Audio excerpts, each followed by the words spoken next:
ये कहानी है 2021 की। उत्तर प्रदेश में एक जिला लगता है गौतम बुद्ध नगर। उसी जिले के इर्द-गिर्द एक छोटा-सा गाँव है, जिस गाँव में 4 सदस्य रहा करते थे। 4 सदस्य में उनकी पत्नी, उनका पति, साथ ही 2 बच्चे रहा करते थे, जिनकी उम्र करीब 13-14 साल के आसपास होती है। पति माँ जो होती है, वो घर की जो पत्नी होती है, वो घर के कामों में जो है काम किया करती थी। वो घर के कामों के लिए बाहर चली जाया करती थी। जो पिता था, यानी कि जो उनका पति था, वो बाहर कहीं कुछ पैसे कमाने के लिए चला जाया करता था। हर दिन का उनका यही रोज़मर्रे की कहानी थी। साथ ही जो बच्चे जो बचते थे, वो बच्चे अपने फ़ोन में जो है कुछ पढ़ाई किया करते थे। और जब उनका कुछ टाइम बच जाता था, तो वो फ़ोन में कुछ अपने काम की चीज़ों की वीडियो देखा करते थे। अक्सर जब माँ-बाप अपने कामों से जब टाइम नहीं मिलता है, तो बच्चों को फ़ोन दे दिया करते हैं। बच्चे उस फ़ोन में टाइम अपना व्यतीत क्या करते हैं, कुछ काम की चीज़ें, कुछ ऐसी चीज़ें जो है देखा करते हैं। लेकिन ये जब बच्चे वहाँ पर जब पढ़ने पड़ रहे थे, तो कुछ ऐसी संदिग्ध चीज़ें उसके सामने आ जाती हैं, जिनको देखने की उनकी लत लग जाती है। कुछ गंदी फ़िल्में जो होती हैं, उन्हें देखने की उनकी लत ही लग जाती है। अब ये लत लगती है, उसके बाद जो है बच्चे जब जिस तरीके से अब वो हर दिन उस दोनों वो एक लड़का एक लड़की दोनों जब वो चीज़ें देखा करते थे हर दिन, तो अब वो कहीं न कहीं उनके मन में जो चीज़ें उस वीडियो में की जाती थी, वो अपने आप में करने की कोशिश करते हैं, और ये करते भी हैं। ये बाद में जब काफ़ी दिनों बाद जब ऐसे पता चलती है, जब जो लड़की होती है जिसकी उम्र करीब 14 साल के आस-पास होती है, उसका जब पेट बढ़ना शुरू हो जाता है, वो प्रेग्नेंट हो जाती है, तब ये मामला जो है उनके सामने आता है। और जब ये मामला सामने आता है, तो कहीं न कहीं दोनों के पैरों तले ज़मीन खिसक जाता है कि क्या ऐसा भी हो सकता है। इस और आज की जो कहानी मैं सुनाने जा रहा हूँ, ये कुछ कहानी भी कुछ ऐसी ही है, बल्कि इसमें उस कहानी में जो अभी हमने आपको सुनाया, उसमें 2 लड़की, एक लड़का, एक लड़की शामिल थे। लेकिन जो आज की कहानी मैं सुनाने जा रहा हूँ, इस एक व्यक्ति को छोड़कर पूरे परिवार इस घटना में शामिल होते हैं। तो ये कहानी है मध्य प्रदेश का जिला लगता है रीवा। उसी रीवा जिले के आस-पास एक थाना लगता है जावा। जावा थाना में 24 अप्रैल 2024 को उसी जिल थाने के आस-पास एक गाँव लगता है छोटा-सा। उस गाँव में जो है करीब 5 सदस्य रहा करते थे। 5 सदस्य में होती हैं उनकी 3 बेटी होती हैं, 1 बेटा होता है और पत्नी, साथ ही उसका पति। पति जो था वो बाहर जो है दुबई में कमा रहा था। बाकी 4 सदस्य घर में होते हैं। 24 अप्रैल 2024 को उनके आंगन में एक लाश मिलती है, जो उनकी 9 साल की बच्ची थी, लड़की थी, उसकी जो है आंगन में लाश मिलती है। जैसे ही लाश मिलती है, घर भर में चीख-पुकार की गुहारें मच जाती हैं। आस-पास के इलाकों में ये चीख जो है पहुँचनी शुरू हो जाती है। आस-पास के लोगों के कानों में जब ये चीख पहुँचती है, तो लोग घर में आना शुरू कर देते हैं। आस-पड़ोस के लोग जब उस घर में आते हैं, तो उसी में से कोई व्यक्ति था जो पुलिस वालों को 112 नंबर पर फ़ोन कर देता है। जब पुलिस आती है, वहाँ पर देखती है, घरवालों से पूछताछ करने की कोशिश करती है कि आखिर इसकी मौत कैसे हुई? तो घरवाले बताते हैं कि शायद इसे किसी जानवर ने या किसी कीड़े ने या किसी साँप ने काट लिया है, मुझे ऐसा लग रहा है। अब पुलिस जो है काफ़ी गंभीर मामला को लेते हुए कहीं न कहीं वो सोच में पड़ जाती है, क्या किसकी मौत सच में ऐसी हुई है? क्या कैसी हुई है?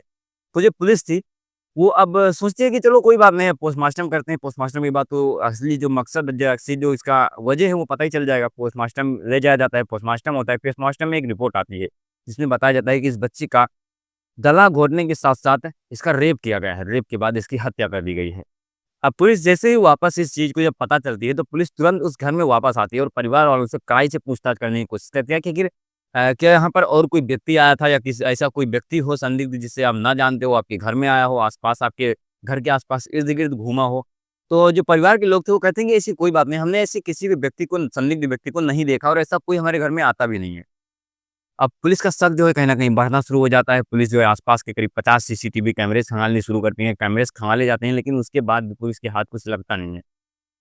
साथ ही अब वहाँ के जो आस-पास, घर के आस-पास होते हैं, साथ ही जो भी आस-पड़ोस के लोग होते हैं, उनको बुलाकर और पुलिस एक-एक करके सभी से पूछताछ करती है कड़ाई से, कि आखिर शायद कोई सुराग मिल जाए इस घटना के पीछे। लेकिन कोई सुराग जब नहीं मिलता है, ऐसे-ऐसे करीब 3 महीने बीत जाते हैं।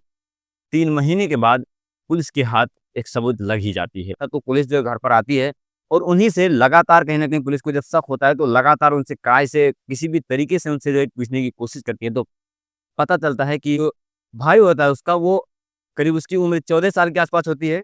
वो ऐसे फ़ोन में जो है अक्सर फ़ोन चलाया करता था, जब भी कुछ काम करता, जब भी कुछ खाना खाता, कोई भी टाइम होता तो फ़ोन चलाते ही रहता था। इसी बीच एक दिन उसके हाथ भी एक गंदी वीडियो लग जाती है। उस गंदी वीडियो को देखने के बाद अब उसकी हर दिन की लत लग जाती है। जब एक बार देखता है, तो उसकी हर दिन की जो है लत लग जाती है, लगातार उस वीडियो को देखते रहता है, देखते रहता है। लेकिन जब एक दिन उसके सामने एक गंदी वीडियो आती है, तो उसको देखने के बाद उसकी लत और ज़्यादा बढ़ जाती है। अब ये जब लत बढ़ जाती है, तो एक दिन अब उसके मन में एक ख़्याल आता है, रात को सो रहा होता है, उसकी 9 साल की बहन उसके पास में ही थोड़ी दूर पर सो रही होती है, उसके पास जाता है, वो सारी कुछ उसके सामने उसके साथ करने की कोशिश करता है। जब वो मना करती है, इनकार करती है, यानी कि जब वो चीखने की कोशिश करती है तो उसका मुँह दबा देता है, शायद ये उसके साथ ज़ोर ज़बरदस्ती करना शुरू करता है। तभी उसकी माँ जाग जाती है, बगल में जो होती है उसकी माँ वो जाग जाती है। वो माँ जैसे ही जागती है तो उस वक़्त जो लड़का था वो उसका गला दबा रहा था। अब माँ जब जागती है तो उसे लगता है कि शायद अब बेटी मर चुकी है। तभी अचानक जब माँ जागती है, उससे पूछती है कि क्या कर रहे हो? तभी अचानक बेटी की साँसें जो है वो वापिस चलनी शुरू हो जाती हैं। जब ये साँसें चलते हुए माँ देखती है तो अपने बेटे से कहती है कि इसको अब ख़त्म कर दो, नहीं तो तुम्हारे ऐसा तुमने घिनौना कृत्य किया है कि जब तुम्हारे पिता को पता चलेगा तो तुम्हारे साथ क्या होगा वो कोई सोच भी नहीं सकता, अब तुम इसे ख़त्म ही कर दो। उसके बाद वो जैसे ही बेटे के कान में ये आवाज़ सुनाई देती है कि तुम इसे ख़त्म कर दो, बेटा तत्काल प्रभाव से उसके गले को लगातार दबाता है, दबाने के बाद उसकी मृत्यु हो जाती है। मृत्यु करने के बाद होने के बाद उस बच्ची को आँगन में फेंक दिया जाता है और मनगढ़ंत कहानी सुनाई जाती है बनाई जाती है कि जब सुबह होगा कोई आएगा तो उसमें रोने-चीखने की आवाज़ें सुनाई देंगी और साथ ही उसको बता दिया जाएगा कि कोई जानवर या कुछ ऐसी चीज़ें उसके काट ली है जिसकी वज़ह से उसकी मौत हो गई। लेकिन उसे पता नहीं था कि शायद यहाँ पर एक व्यक्ति जो है वीडियो में अ, एक व्यक्ति जो है पुलिस को फ़ोन कर दिया और पुलिस आ रही होगी। तो पुलिस जब पहुँचती है तो पुलिस को जब ये सारी सबूत पता चलती है तो कहीं न कहीं लोगों की रूह जो है ये सुनने के बाद घटना जब ये मीडिया में सोशल मीडिया में जब प्रकाशित होती है तो लोगों की सुनकर रूह काँप जाती है कि कभी हमें कोई ऐसी घटना भी देखने को या सुनने को मिलेंगी। अब कहीं न कहीं जब पिता होता है वो वापस आता है, वापस आने के बाद उसका रो-रो के हाल हो रहा था और वो बेहाल हो जाता है कि आखिर ऐसा हमारी पत्नी, हमारी बेटी, जो लोग उसने करीब उसकी जो 2 बेटी थी, उसकी माँ थी, साथ ही उसका भाई जो जिसने ऐसा कृत्य किया, वो चारों लोग जो है इस घटना में शामिल होते हैं। तो आखिरकार उन्हें 26 जुलाई 2024 को गिरफ्तार कर लिया जाता है, गिरफ्तार कर उन्हें जेल भेज दिया जाता है। ऐसे लोग, ऐसे हज़ारों लोग हैं जो कि अपने बेटों को फ़ोन दे देते हैं, उसके बाद वो देखते नहीं, पूछते नहीं कि बेटा तुम फ़ोन में क्या देख रहे हो, क्या कर रहे हो? तो कहीं न कहीं अब आप लोगों को भी अब अगर आपके बच्चे भी फ़ोन चलाते हैं, तो आपको बस समय-समय पर उन बच्चों से पूछताछ करते रहनी चाहिए कि अगर बेटा तुम फ़ोन में क्या देख रहे हो? साथ ही चेक करना चाहिए, साथ ही बच्चों से पूछना चाहिए कि तुम्हारे लाइफ़ में क्या चल रहा है, तुम्हारे साथ क्या हो रहा है? ये सारी चीज़ें जानना बेहद ज़रूरी है। साथ ही अब उन बहन, माँ तक और उस बेटे को जेल भेज दिया गया है तत्काल प्रभाव से। उनके साथ जो है कहीं न कहीं अब पुलिस वाले जो हैं वो कड़ी से कड़ी सज़ा दिलाने की कोशिश कर रहे हैं ताकि समाज में एक संदेश पहुँच सके कि ऐसा करने वालों के खिलाफ कहीं न कहीं बुरा होता है।